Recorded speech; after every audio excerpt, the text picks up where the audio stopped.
I was sitting in the meeting when my director presented my project, my slides, my ideas, like they were his. He never said my name once. Then the client looked up and asked, "Where's the person who actually built this?" And everything started to fall apart. I sit in the boardroom watching my director present my work like it's his own creation.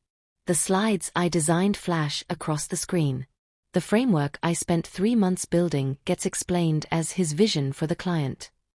My data analysis, my methodology, my strategic recommendations, all delivered in his voice while I sit invisible at the far end of the table. My name is Alex Carter. I'm 32 years old, and I've worked at Sterling Consulting for 4 years. I specialize in operational efficiency, helping companies streamline processes and cut costs without sacrificing quality. This project with Velocity Manufacturing was my biggest solo assignment. 6 months of work. Hundreds of hours.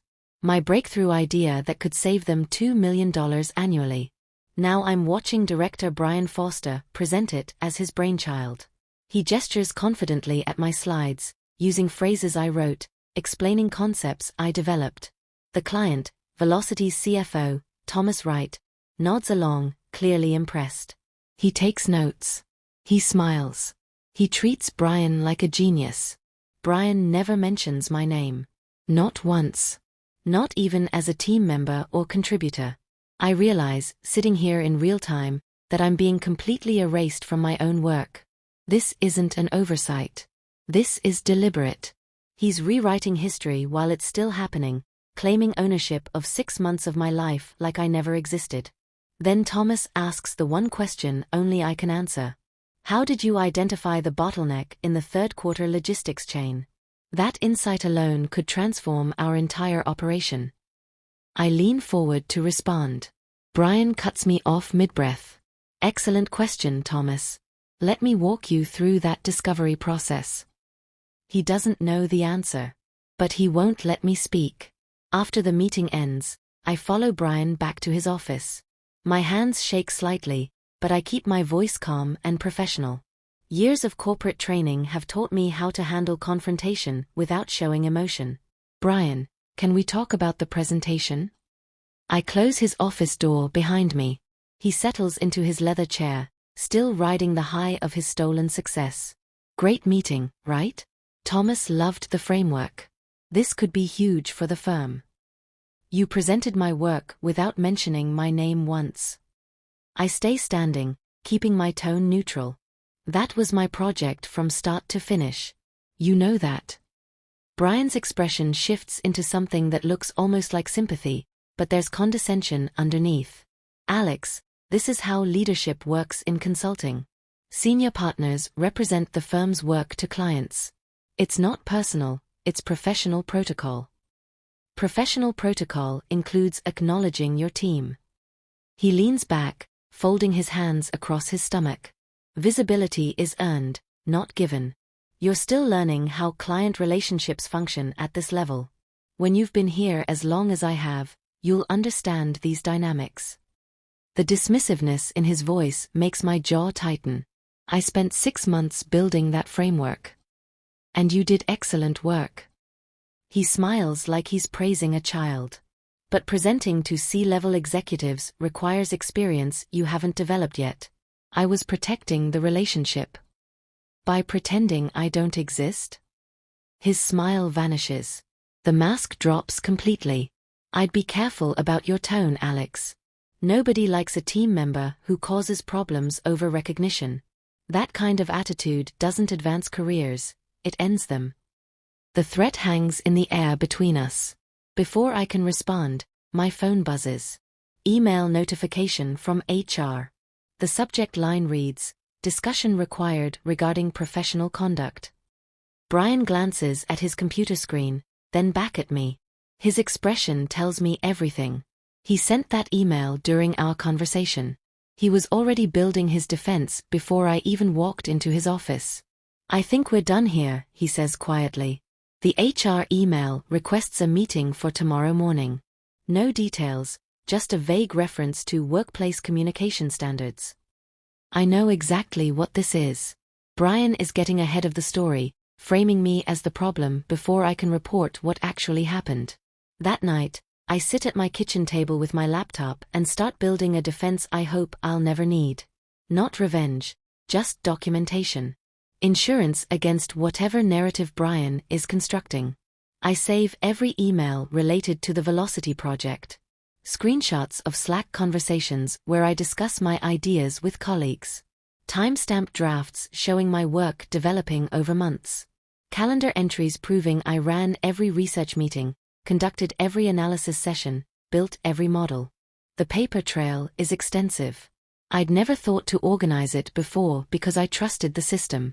I believed good work would speak for itself. Now I understand that good work only speaks if someone with power lets it have a voice. I create a folder labeled Velocity Project Documentation and sort everything chronologically. Initial proposal, my name. Research methodology, my development. Client interviews, my questions. Data analysis, my models. Strategic framework, my design. Every piece traces back to me. Around midnight, I'm reviewing the final presentation deck when something catches my attention. The client feedback form from today's meeting, auto-forwarded to all attendees. I almost delete it, assuming it's standard positive responses. Then I read Thomas Wright's comments. Under presenter effectiveness, he writes, strong delivery, though would appreciate more technical depth from the analyst who built the framework. Under follow-up requests, he writes, would like detailed discussion with Alex Carter regarding implementation specifics. He knows my name. He wants to talk to me specifically. Despite Brian's presentation, Thomas recognized who actually created this work. The client is asking for me, not my director. Over the next week, I watch something interesting develop. Every follow-up email from Velocity Manufacturing includes my name. Thomas writes to Brian asking for Alex's detailed breakdown of the logistics analysis. His operations manager requests a call with Alex to discuss implementation timelines. Their procurement director wants Alex's perspective on vendor consolidation strategies. The client knows who did the actual work. They want the person with real knowledge, not the person who presented slides. Brian responds to every email himself, never copying me. He paraphrases my work badly, missing technical nuances because he doesn't truly understand the methodology.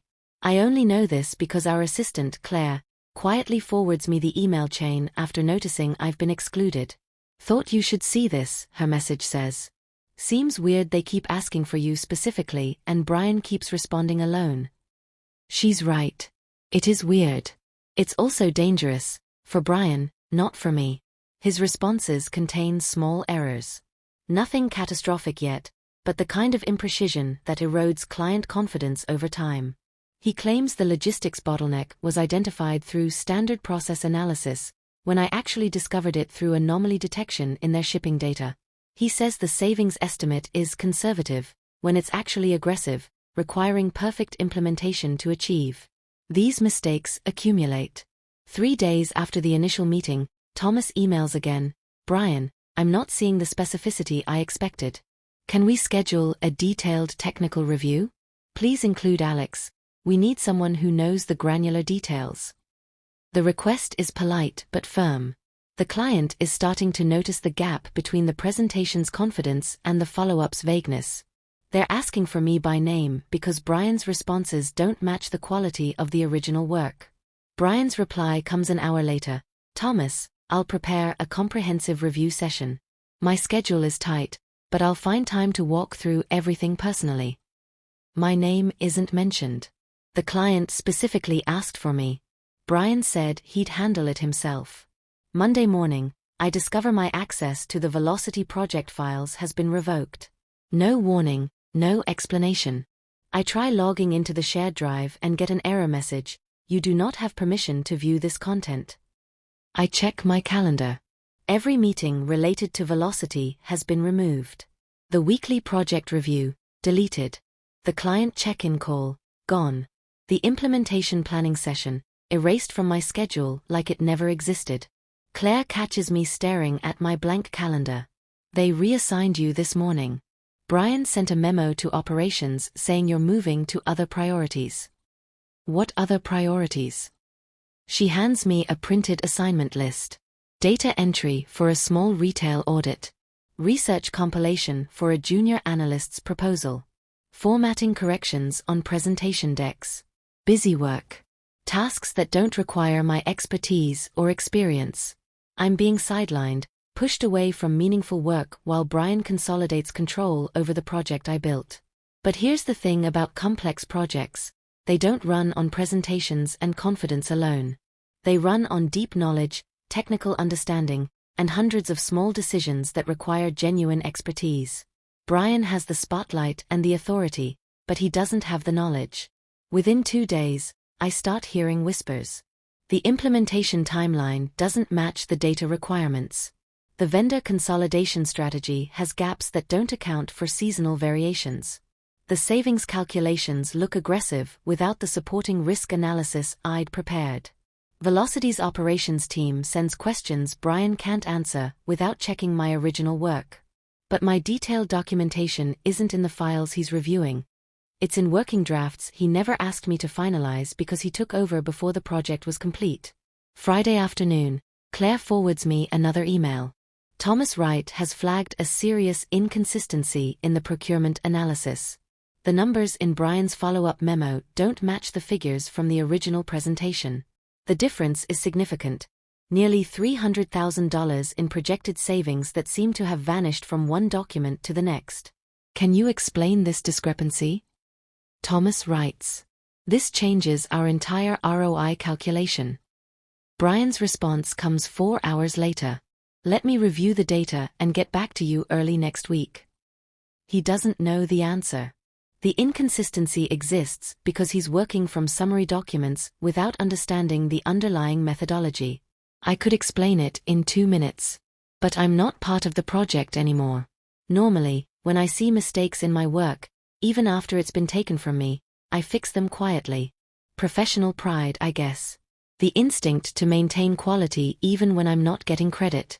I've always been that person who catches errors before clients notice, who prevents small problems from becoming disasters. This time, I don't. I'm not sabotaging anything. I'm not creating problems or feeding Brian wrong information. I'm simply doing exactly what my current role requires: data entry, research compilation, formatting corrections. Nothing more. Nothing less. The Velocity project has been taken from me. I no longer have access, authority, or responsibility. Brian made that clear through actions and assignment changes. So I do what any professional would do when removed from a project. I focus on my new assigned tasks and let the people in charge handle their responsibilities. Brian is in charge now. The project is his, according to every action he's taken. So the project's problems are also his. I don't reach out to correct the procurement inconsistency, even though I know exactly what caused it. I don't offer to clarify the implementation timeline, even though I built the original schedule. I don't volunteer to answer Velocity's technical questions, even though I could resolve their concerns immediately. I just work on my data entry and wait. The inconsistency Thomas flagged doesn't go away.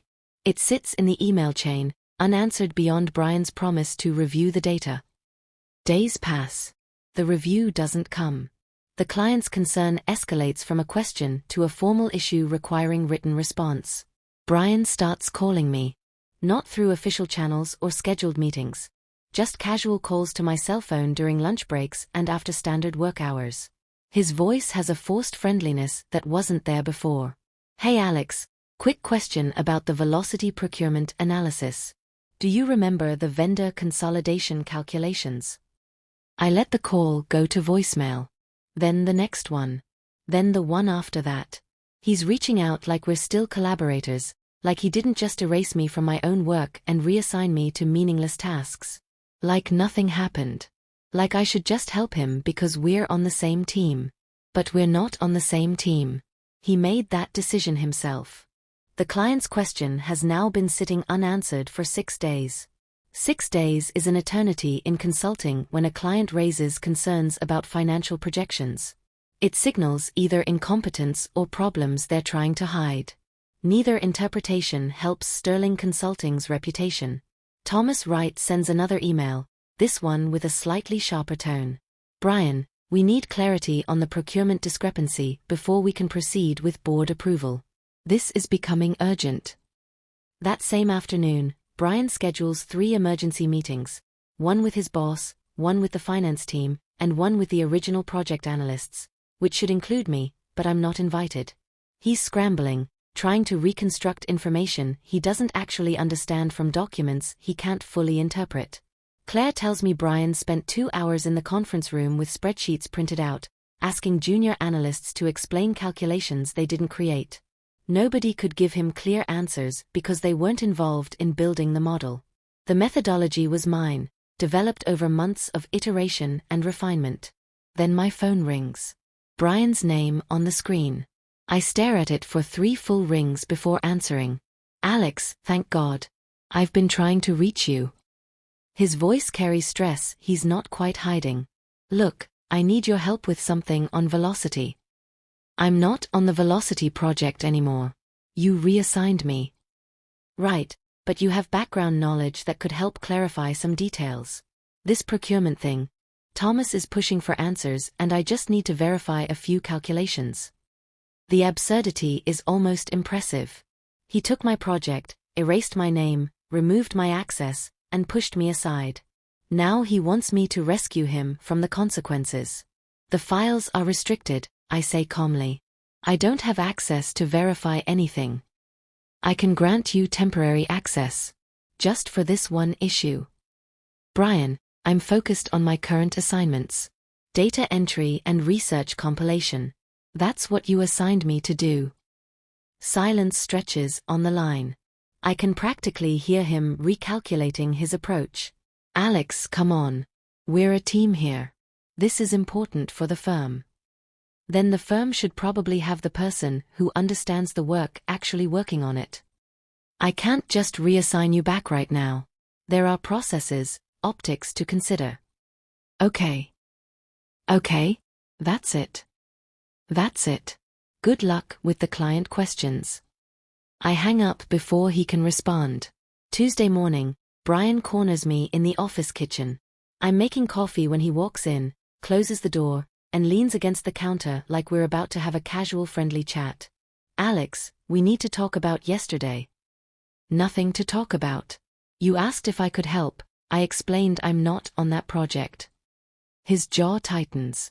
You're making this difficult on purpose. I'm doing exactly what you assigned me to do. Data entry. Research. Formatting. You want me focused elsewhere, so I'm focused elsewhere.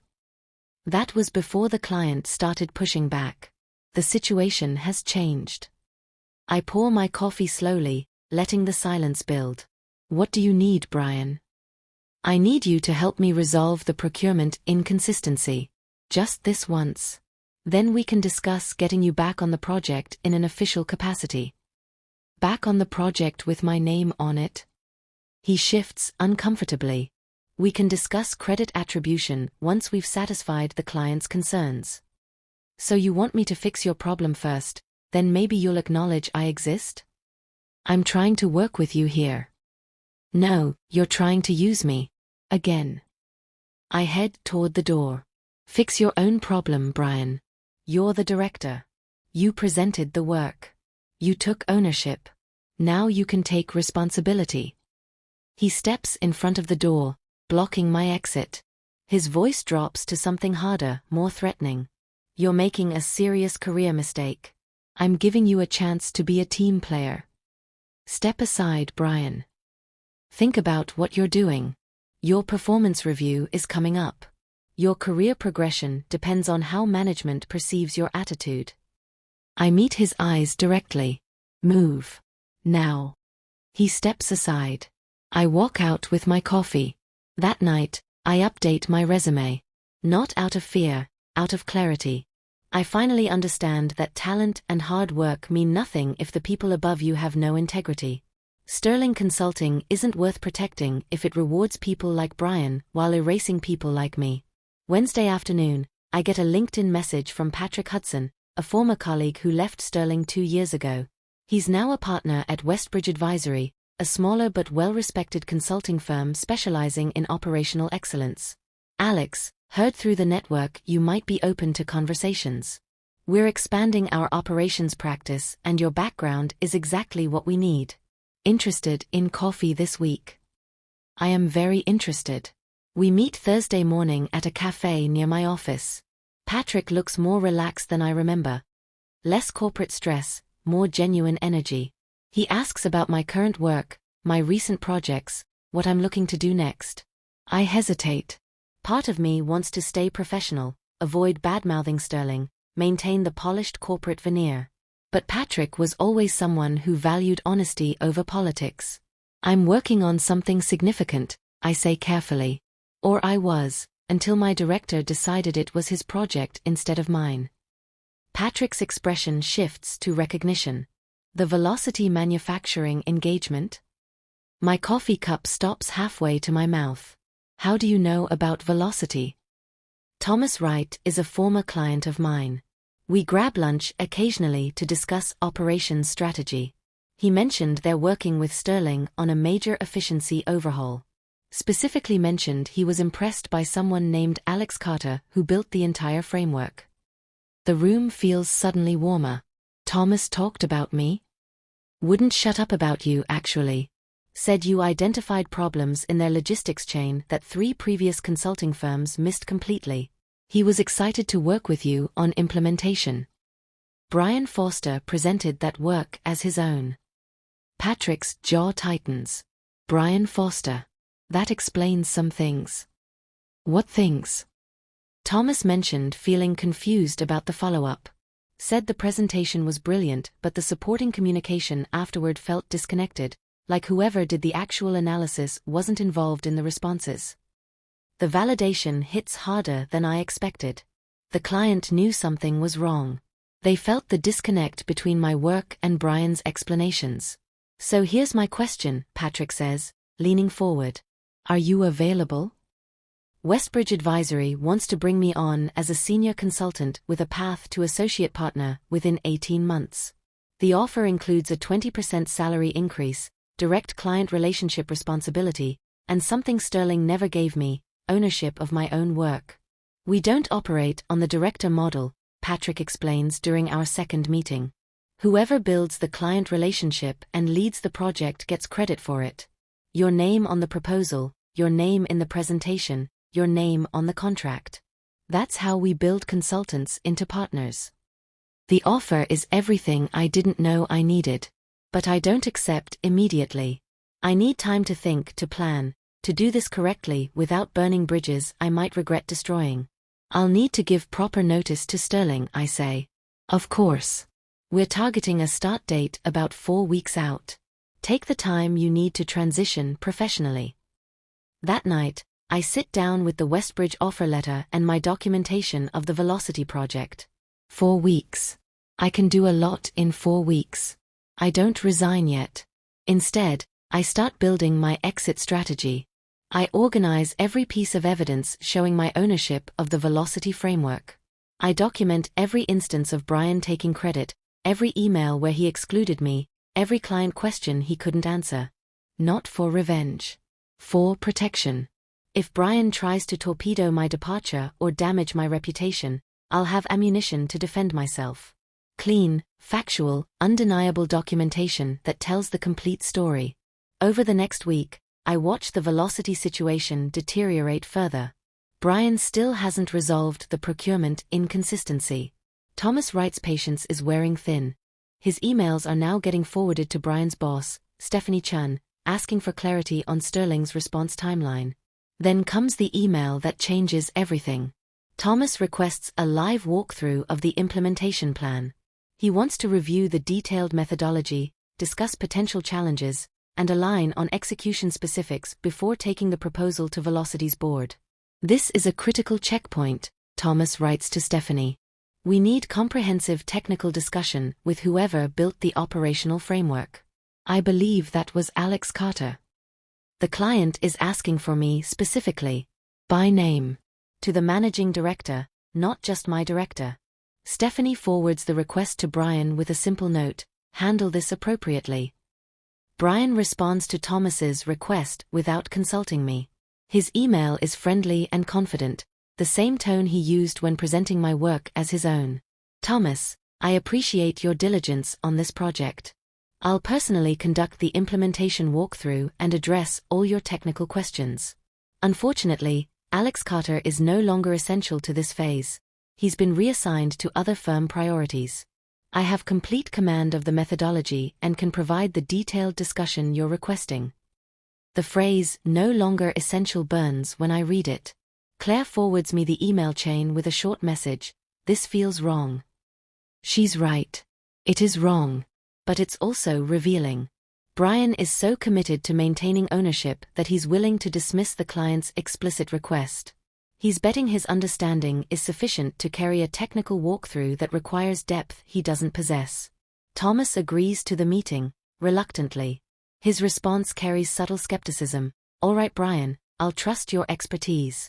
But I want to be clear, we need concrete technical answers. Our board is sophisticated, and they'll ask detailed operational questions. We need complete confidence in this methodology before we present it. The walkthrough is scheduled for Friday afternoon. 2 days away. Brian spends those 2 days in closed-door meetings with junior analysts, trying to absorb information they can't provide because they weren't part of building the framework. I continue my data entry work and watch from a distance. Not interfering, not helping, just observing the situation Brian created for himself. Friday morning, he sends me one last email. Alex, reconsidering your position on providing background support? Could be valuable for your career development to participate in high-level client discussions. I don't respond. The walkthrough starts at 2 p.m. I'm not invited, but I hear about it within an hour through the office network. The call goes badly. Very badly. Thomas asks his first technical question 10 minutes in. Can you explain how you identified the specific touchpoints in the logistics chain where delays compound exponentially? Brian's answer is vague, referencing comprehensive data analysis, without explaining the actual methodology. I used network flow modeling with time series regression to identify delay patterns. A specific technique that requires explaining if the client is going to trust it. Thomas asks for clarification. Brian deflects to proprietary analytical approaches. The second question cuts deeper. Your procurement consolidation recommends reducing our vendor base by 40%. Walk me through the risk mitigation for that level of concentration. Brian doesn't know the answer because the risk analysis is in my working documents, not his presentation files. He tries generalizing about vendor diversification principles, but Thomas interrupts. Brian, I'm not hearing specifics. We need concrete contingency plans before we can present this to our board. The call continues for 90 painful minutes. Multiple questions Brian can't answer with the precision Thomas requires. Long silences where Brian promises to follow up with detailed documentation. Growing frustration from Velocity's team as they realize the person explaining their $2 million transformation doesn't fully understand how it works. The call ends badly. Thomas closes with careful professional language that barely conceals his disappointment. Brian, I think we need to regroup on this. The methodology is clearly sophisticated, but I'm not confident we're getting the depth of understanding necessary for successful implementation. Then comes the line that changes everything. Thomas's voice stays calm, but there's steel underneath. I need to ask directly, wasn't this framework built by Alex Carter? The technical sophistication in the original presentation suggests someone with deep operational expertise. Your explanations today feel more surface level than I expected. Through my office window, I can see Brian in the conference room. Even from a distance, his body language shows the impact of that question. His shoulders tense. He leans back from the camera. Thomas, as I mentioned, Alex contributed to the research phase, but I directed the strategic development. I have complete oversight of the methodology. Then why can't you answer questions about how it actually works? The silence stretches for 5 full seconds. Nobody speaks. The call participants on screen shift uncomfortably. Thomas fills the quiet with precision. Brian, I appreciate your time today. But I need to be honest. I'm not comfortable proceeding with implementation until we have a technical discussion with the person who actually built this framework. Please arrange a follow-up call that includes Alex Carter. Not optional. Brian starts to respond, but Thomas has already left the call. Within 20 minutes, Stephanie shows up at Brian's office. Their conversation is behind closed doors, but everyone nearby hears the raised voices. Stephanie isn't happy. The client directly questioned Brian's competence. The project's credibility is damaged. Sterling's reputation is at risk. Monday morning, I get pulled into an HR meeting. Not a request, a requirement. The email comes from Patricia Hayes, Senior HR Business Partner. Subject line, mandatory discussion, professional conduct and team collaboration. I bring my documentation folder. Just in case. Patricia sits across from me in the small HR conference room, her expression carefully neutral. She has that HR manner, friendly but evaluating, concerned but defensive of the company above all else. Alex, thank you for making time. We need to discuss some concerns that have been raised about your collaboration approach on the Velocity project. What concerns specifically? She consults her notes. Your director has reported that you've been unresponsive to requests for support, declined to participate in critical client discussions, and demonstrated an unwillingness to function as a team player. These behaviors are disruptive to project success and client relationships. The accusations are carefully worded to sound reasonable. Brian has framed my refusal to rescue him as insubordination and poor teamwork. Patricia, I'd like to share some documentation that provides context for those claims. I open my folder and lay out the timeline. Printed emails showing Brian presenting my work without attribution. Calendar screenshots showing my removal from all Velocity meetings. The reassignment memo pushing me to unrelated busywork. Client emails specifically requesting my involvement that Brian answered alone. His refusal to credit my work even when directly asked. I wasn't being uncooperative, I explain calmly.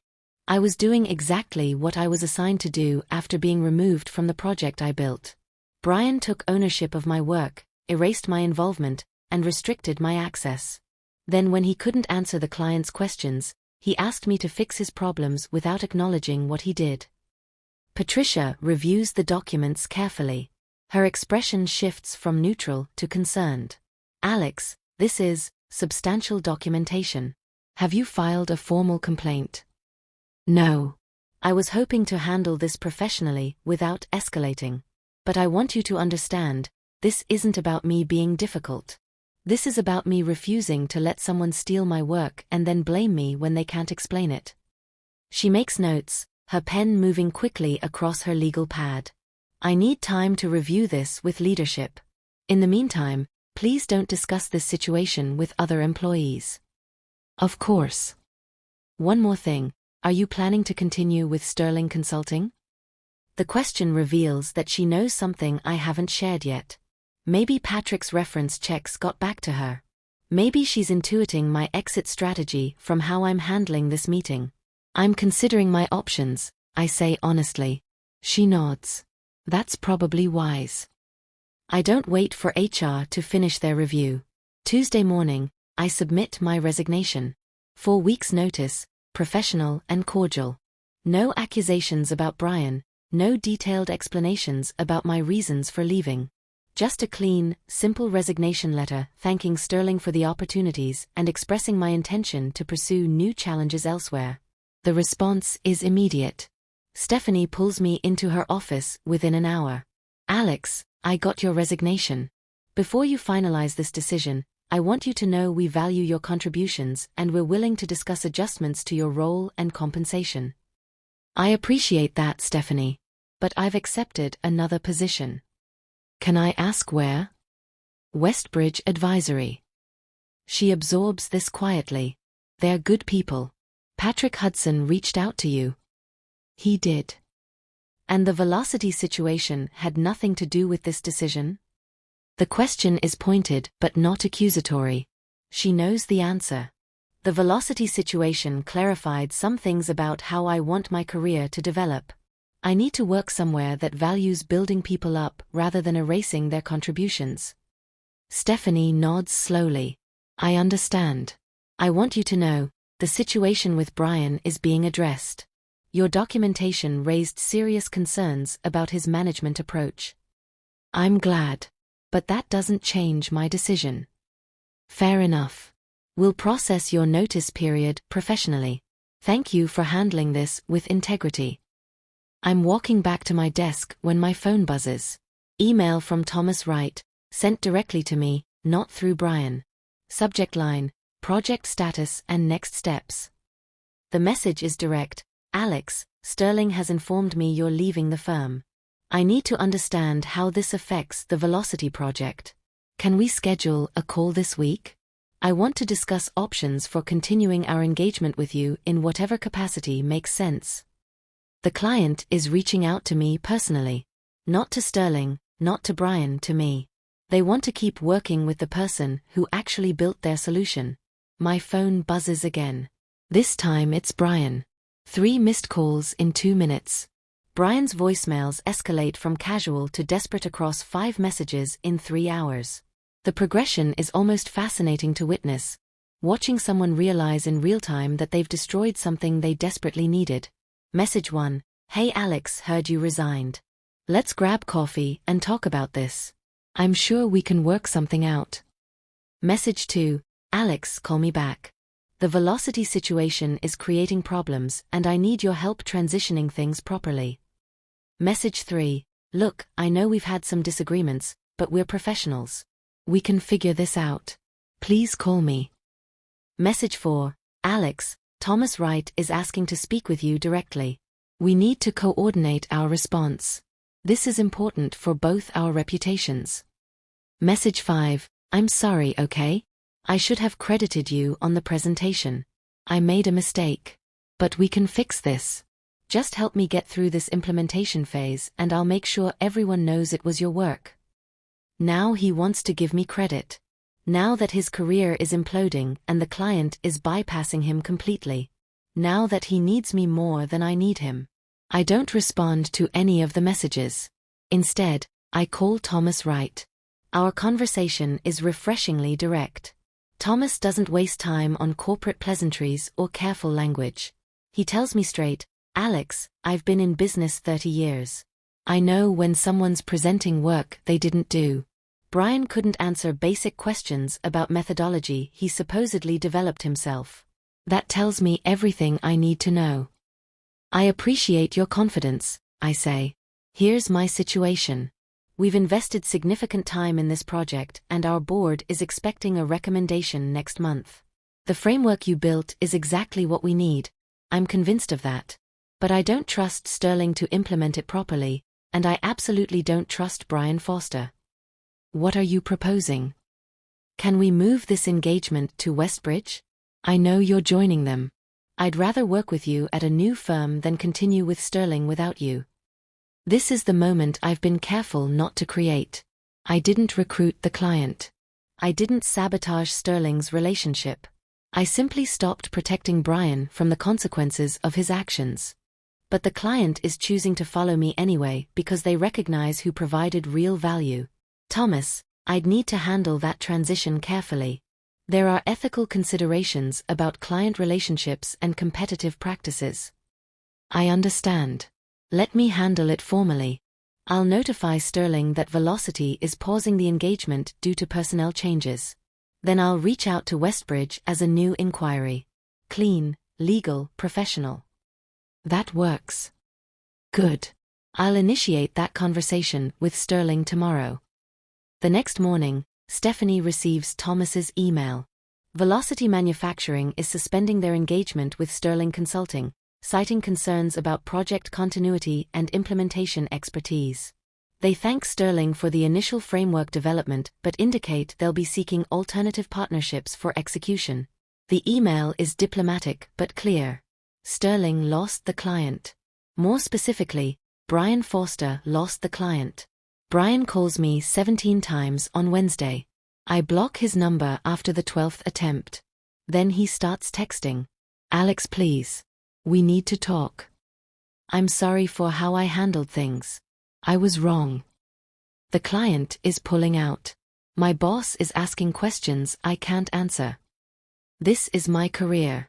Please don't do this. I'll tell everyone it was your project. I'll give you full credit now. Just help me fix this. The desperation is profound. But it's also revealing. Every message is about him, his career, his problems. Not once does he acknowledge the damage he did to me beyond a vague, "I was wrong." He's sorry he got caught, sorry he's facing consequences. Not sorry for what he actually did. I don't respond. There's nothing to say. Brian created this situation through his own choices. I'm not obligated to rescue him from accountability. Thursday morning brings a different call. Patrick Hudson from Westbridge. Alex, interesting development.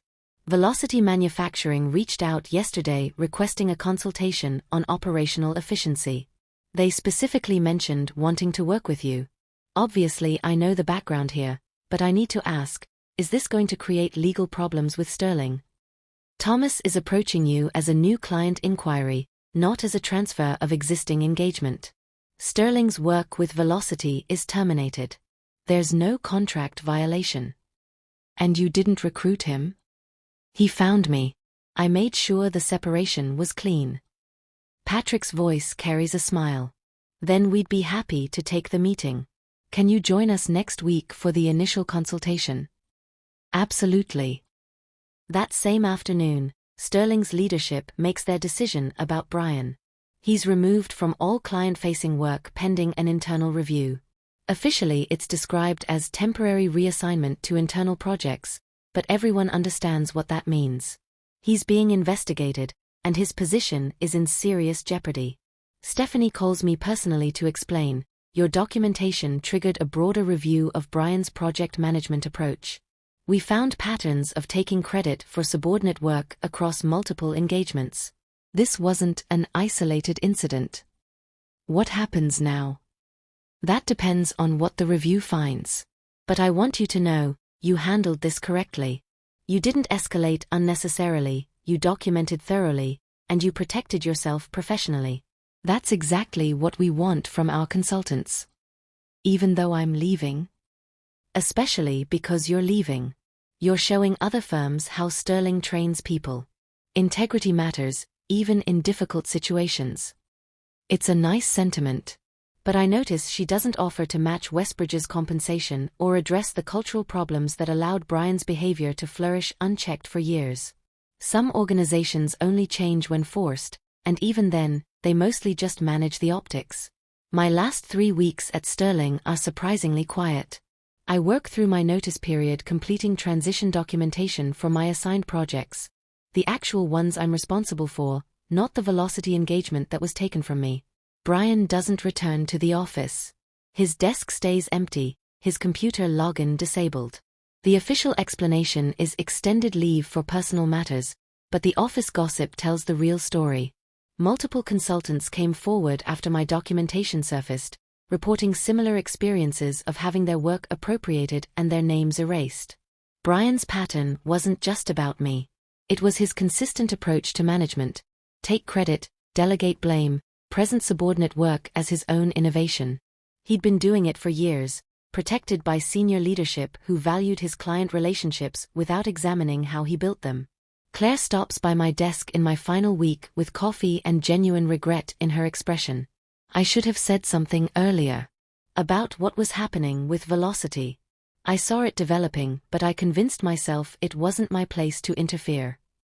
You helped more than you know, I tell her honestly. Those forwarded emails gave me documentation I needed. Still, I could have spoken up when it mattered. You did. When you were ready. That's all anyone can do. She smiles sadly. Good luck at Westbridge. They're getting someone special. My last day includes a standard exit interview with HR, a brief meeting with Stephanie to finalize transition details, and cleaning out my desk. 4 years of work packed into 2 small boxes. Not much physical presence for all that time invested. As I'm carrying my boxes to the elevator, I see Brian in the lobby. He's coming in for what I assume is his formal separation meeting. He looks diminished, tired, older than his 43 years, carrying the weight of consequences he never expected to face. Our eyes meet for a brief second. He opens his mouth like he wants to say something, then closes it. What is there to say? Sorry won't undo what he did. Explanations won't justify his choices. We both know exactly what happened and why. I nod once, not friendly, not hostile, just acknowledgement, and continue to the elevator.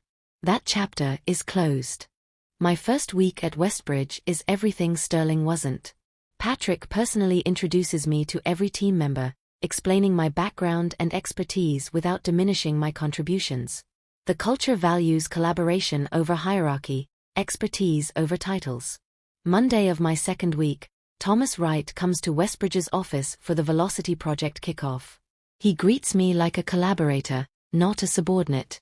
We spend 4 hours reviewing the framework I built, discussing implementation challenges, refining the approach based on his operational knowledge. This is what consulting should feel like. Two professionals working together to solve complex problems, each bringing valuable perspective, neither trying to take credit at the other's expense. Alex, I want to be clear about something, Thomas says during a break. I knew from the first presentation that you built this framework. The depth of understanding in the analysis, the way problems were identified, that only comes from someone who actually did the technical work. Brian's presentation style didn't match the content quality. Why didn't you say something earlier? Corporate politics. I didn't want to create problems for you at Sterling by calling out your director publicly. But when he couldn't answer basic questions and I learned you were leaving, I realized staying silent was actually harming you more. It's validating to hear. The client recognized my value even when my own firm tried to erase it. Over the next month, the Velocity implementation proceeds smoothly.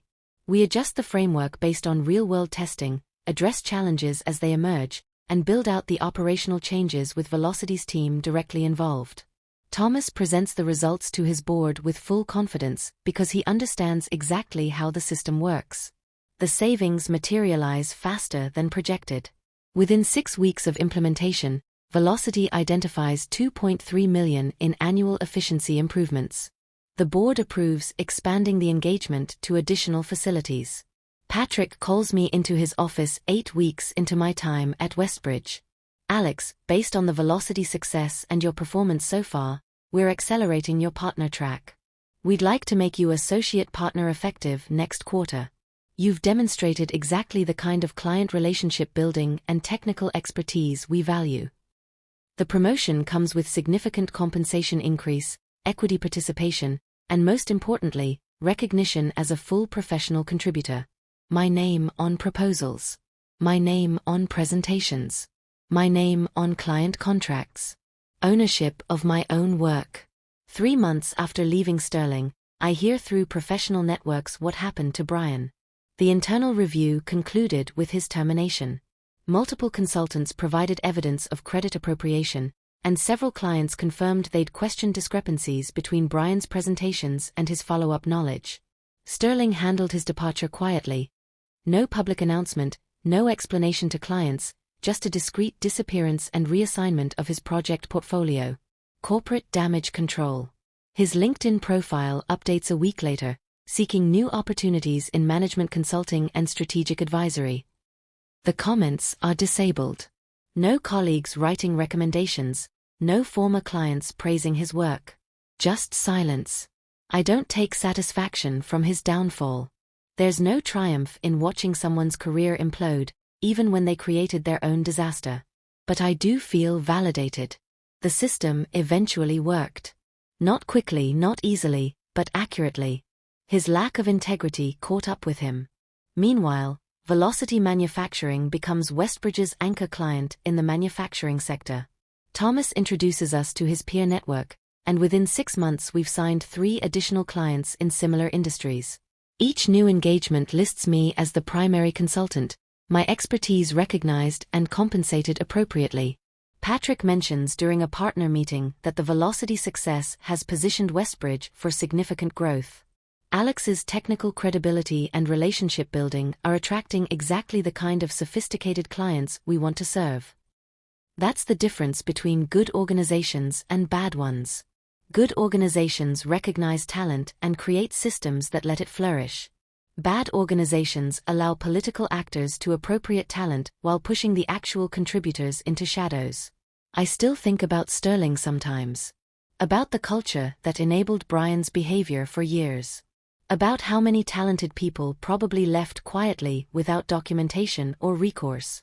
About whether anything fundamentally changed after the scandal, or if they just managed the immediate problem without addressing systemic issues. But mostly I focus on building something better. Projects where collaboration means actual partnership. Clients who value expertise over presentation style. A firm that rewards contribution rather than credit theft. 6 months after my departure, Claire messages me on LinkedIn. She's leaving Sterling too, joining a competitor after watching how the firm handled the Brian situation. They promoted his replacement from within the same team, she explains during coffee. Someone who learned client management from Brian himself. Different person, same approach. I realized nothing fundamental was going to change. She's probably right. Organizations rarely transform through single incidents. They adapt enough to manage the immediate crisis, then gradually drift back to familiar patterns. The partners who promoted and protected Brian for years are still making decisions about culture and advancement. But that's not my concern anymore. I invested 4 years at Sterling learning valuable lessons about what I won't accept in my career. Those lessons are more valuable than any skills training or project experience. Now I'm building a reputation based on work I can own, relationships I can maintain, and expertise I can develop without someone claiming it as their own innovation. Westbridge isn't perfect, no organization is, but it's structured around principles that reward actual contribution rather than performative leadership. The velocity engagement expands again in my 8th month at Westbridge. Thomas's company is acquiring a smaller competitor, and they want us to integrate the operations using the framework I developed. The contract value is substantial, and Patrick makes sure everyone knows I'm the reason we won the business. Our clients follow expertise, he tells the partnership team. Alex built credibility through delivering results, and now that credibility is generating opportunities across the sector. This is how we grow sustainably. My promotion to full partner comes in my 11th month, 7 months ahead of the original timeline. The acceleration is based on business development success, project quality, and client satisfaction scores. Metrics that directly reflect my contributions. I call my parents that night to share the news. They've heard the full story about Sterling, about Brian, about how close I came to just accepting being erased rather than standing up for myself. I'm proud of you, my father says simply. Not for making partner, though that's wonderful. For knowing your worth and refusing to settle for less. That's the real achievement. Not the title or compensation, though those matter. A year after leaving Sterling, I get an unexpected email.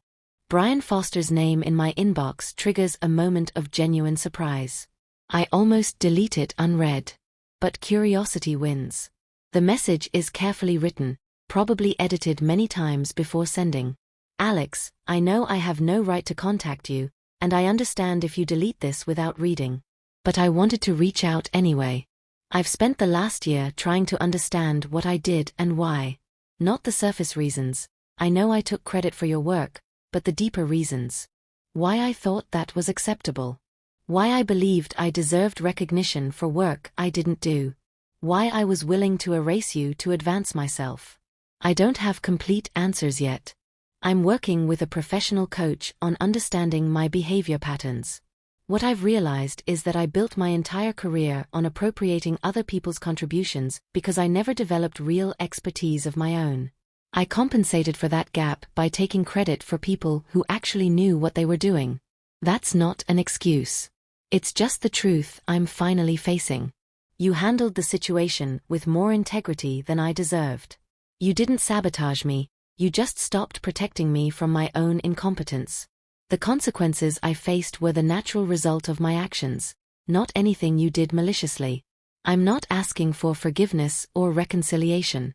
I'm just acknowledging that you were right and I was wrong. Your work on velocity was exceptional, and I never should have tried to claim it as mine. I hope Westbridge appreciates you properly. I hope you're building the career you deserve. And I hope you know that at least one person learned something from the situation, even if that learning came too late to matter. Respectfully, Brian. I read the email twice. It's more self-aware than I expected, though it still centers Brian's growth and realization rather than the damage he caused. But it's something. An acknowledgement, at least. I don't respond. There's nothing to say. His apology doesn't change what happened, and my forgiveness isn't necessary for his healing process. That's work he needs to do independently. But I do save the email.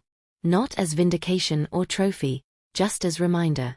Reminder that people can recognize their mistakes even when it's too late to fix them. Reminder that consequences sometimes teach lessons that conversations never could. Reminder that standing up for myself was the right choice even when it felt risky and uncertain. 18 months after leaving Sterling, Velocity Manufacturing completes their operational transformation. The results exceed even Thomas's ambitious projections. $3.1 million in annual savings. 14% improvement in logistics efficiency. 9% reduction in procurement costs. Customer satisfaction scores up across every metric. Thomas invites me to present the case study at a manufacturing industry conference. 200 executives from companies across North America, all facing similar operational challenges. It's the kind of visibility that builds careers and firms. I stand at the podium with my name on the presentation slides.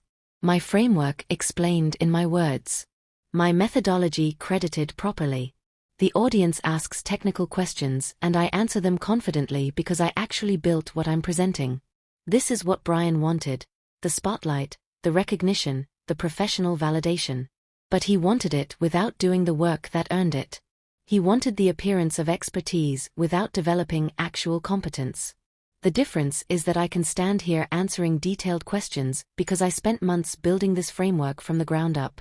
I understand every element because I created it. I can speak confidently because the knowledge is genuinely mine. After the presentation, several executives approach me with interest in similar engagements for their companies. Patrick, who attended to support me, collects business cards and schedules follow-up calls. 3 potential clients directly from one presentation. This is how you build a consulting practice, Patrick tells me afterward. Real expertise generating real client interest. Not smoke and mirrors. That evening, I'm having dinner with colleagues when someone mentions seeing Brian's LinkedIn profile. He's working as an independent consultant now, strategic advisory services, leadership development, operational excellence. The same buzzwords he used at Sterling, repackaged for solo practice. Think he learned anything? Someone asks. I consider the question carefully. I think he learned that actions have consequences. Whether that changed his actual behavior, who knows? But at least now when he presents work that isn't his, there's no organization protecting him. 2 years after the Velocity engagement began, I'm sitting in Westbridge's partner meeting reviewing annual performance. The manufacturing practice I've built, starting with that one project Brian tried to steal, now represents 18% of the firm's revenue. 9 active clients, 6 major implementations, countless smaller engagements. My contribution is quantifiable and undeniable. Not presented through someone else's voice or credited to someone else's vision. Mine. Built through expertise, maintained through relationships, grown through results. Patrick announces that I'm being promoted to senior partner with expanded equity participation. Alex has demonstrated what we value most: technical excellence that generates lasting client relationships. The manufacturing practice exists because Alex built something remarkable and clients recognize that value. After the meeting, I sit in my office looking at the actual awards and recognition accumulated over 2 years. Industry conference presentations. Published case studies with my name as primary author. Client testimonials specifically praising my expertise. Professional credentials earned through actual work. This is what success looks like when it's built on real foundation rather than stolen valor. It's slower than Brian's approach. Taking credit for other people's work accelerates advancement temporarily. But it's sustainable because it's authentic. My phone buzzes. Email from Thomas Wright. Alex, board-approved expansion to 3 additional facilities. We want Westbridge to lead the implementation. Can you assemble the team? This is the 15th project with Velocity. The relationship has grown because they trust my expertise and value my partnership. That trust wasn't built through presentation skills or corporate politics. It was built through consistently delivering results and maintaining integrity. I forward the email to my team and start planning the engagement. This is what I'm good at: solving complex operational problems through systematic analysis and strategic thinking. Finally doing it in an environment that recognizes and rewards that capability. 3 years after leaving Sterling, I'm invited to speak at a consulting industry event about building sustainable client relationships. The invitation comes because my work with Velocity has become something of a case study, a mid-size consulting firm winning and expanding major accounts through technical expertise and relationship integrity. During the Q&A session, someone asks, "What's your advice for junior consultants trying to establish credibility in competitive environments?" I think about Brian, about Sterling, about the entire experience that brought me here. Document your work, I say. Not because you expect problems, but because your contributions deserve to be remembered accurately. Take ownership of what you build. Put your name on your analysis. Keep records of your involvement. Not for ego, for protection. Another person asks, "What do you do when someone senior takes credit for your work?" The room gets quiet. This question resonates with most of the audience, junior consultants who've probably experienced similar situations. First, try to address it professionally and directly. Sometimes people don't realize they're erasing contributions. But if it's deliberate, document everything and understand your options. Sometimes the right choice is staying and fighting.